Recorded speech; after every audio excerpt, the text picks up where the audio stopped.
Hi everybody, it's Emily. I thought the week 10 readings for, this week's content were pretty interesting. Sad to say that it's our last week doing videos and discussions for this class. But, I kind of did a little bit of an overview of each reading. Since we didn't have any listenings, the Asari reading kind of told us what we already, I feel like, knew about the social determinants of health.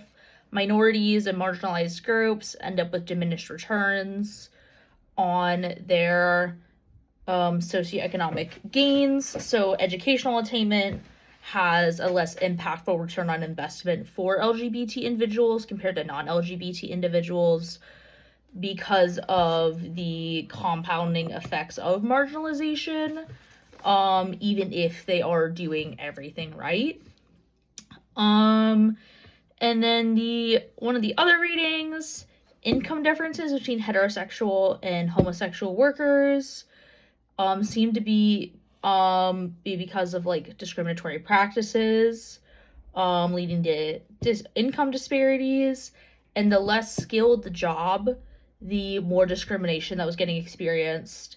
And this kind of relates to educational attainment in a way, because yes, more education is kind of pushing you out of some of this, but you can't necessarily fully escape it either a lot of the times if you're in a marginalized group. And then the Slade reading was talking about how state level toleration affects social determinants of health. And I have seen this as somebody from Florida. Before I moved up here, Florida is a very non-LGBT welcoming environment, and Philadelphia is a lot more accepting, and I've noticed a difference in that when it comes to employment, when it comes to attitudes, when it comes to just how nice people are.